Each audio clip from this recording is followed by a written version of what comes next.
د 5 وخته چې مونږ تاسو کوم منځونه کوو د دې مثال رسول الله صلی الله علیه وسلم ډېر ښکلی ورکړی. یو ورځ صحابه کرامو سره ناست سو، نو رسول الله صلی الله علیه وسلم صحابه کرامو ته وایي چې ای زما صحابو، که په تاسو کې د یو کس کور مخې ته د صفا او د پاکو اوبو نهر روان یو بهیږي، او تاسو کې یو کس راوځي، یعنی دغه کور والا چې د کم کور مخې ته دغه نهر بهیږي د صفا او د پاکو تازه اوبو، او د 15 وخته راوځي او په دغه نهر کې لامبي، غسل پکې کوي، نو تاسو ما ته ووایئ چې آیا د ده په جسم باندې به چېرته څه خیره پاتې شي؟ نو صحابه کرام ورته فرمایي رضوان الله علیهم اجمعین چې یا رسول الله د دغې سړي په بدن باندې خو به بالکل خیره پاتې نشي، ځکه دی 15 وخته په پاکو او تازه اوبو کې لمبیږي، غسل پکې کوي.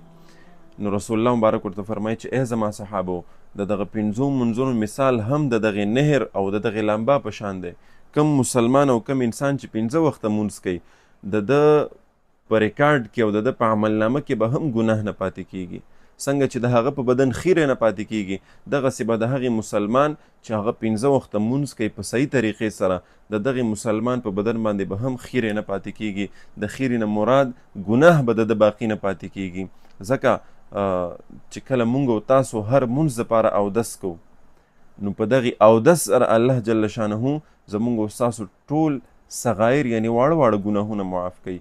او زمونږ او ستاسو د امام اعظم ابو حنیفه رحمه الله د هغه په باره کې دا راځي، وایي هغه ته الله دا ملکه ورکړې وه او دا یو کرامت الله جل شانه ورکړی و چې کله به هغه اودس کولو یا به چا د هغه په وړاندې باندې اودس کولو، نو کله به چې هغه لاسونه ووینځل، امام اعظم ابو حنیفه رحمه الله ته به ښکارېدل چې د هغه د لاسونو نه به هغه ګناهونه پرېوتل. چا به چې خوله ووینځله د هغه په مخ کې اودس په دوران کې، نو د هغه د خولې نه چې کوم صغیره ګناهونه به شوي هغه به ترې تویېدل. دغسې د هر اندام نه جدا جدا. نو دا صحیح خبره ده چې کله موږ او تاسو د مونځ دپاره اودس کوو، نو په دغې اودس سره زموږ او ستاسو د لاس، د خولې نه، د غوږونو نه، د سترګو نه، د خپو نه چې څومره ګناهونه شوي، د دغې اودس په ذریعې باندې الله پاکوي. نو د 15 وخته مونځ پابندي کوئ، خپله یې هم کوئ، په خپلو بچیانو باندې هم، او هر مونځ دپاره چې کله تاسو اودس کوئ، نو دغه سعادت تاسو حاصلیږي. څنګه چې رسول الله مبارک مثال ورکړو چې 15 وخته یو سړي کور مخې ته نهر وي، نو آیا د هغه په بدن باندې چې دی پکې لامبي، د ده په بدن باندې به خیره پاتې شي؟ بالکل نه پاتې کیږي. دغسې د 15 وخته مونځ سره هم زمونږ او ستاسو چې څومره ګناهونه دي دا ورسره معاف کیږي. ګناهونه هسې مو ورسره معاف کیږي، خو 15 وخته مونځ په مونږ او تاسو باندې فرض دی، دا د الله حکم دی، او دغه مونځ کول دا ډېر اهم عبادت دی. رسول الله صلی الله علیه وسلم فرمایي چې د مسلمان او د کافر ترمنځ چې کوم څیز فرق کوي، هغه صرف او صرف دغه مونځ دی.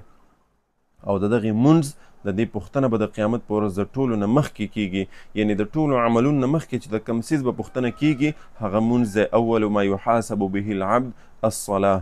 نو لهذا که د چا مونځ صحیح راووتو، حدیث کې راځي د هغه به شاته ټول اعمال صحیح راوځي، او که د چا په مونځ کې وټ کټ راووتو، الله دې نه کړي، نو شاته به ټول اعمال ګډوډ وي. نو د 15 وخته مونځ پابندي کوئ. دغه ویډیو پیغام در سره نور ملګرو ته هم ورسوئ. السلام علیکم ورحمة الله وبرکاته.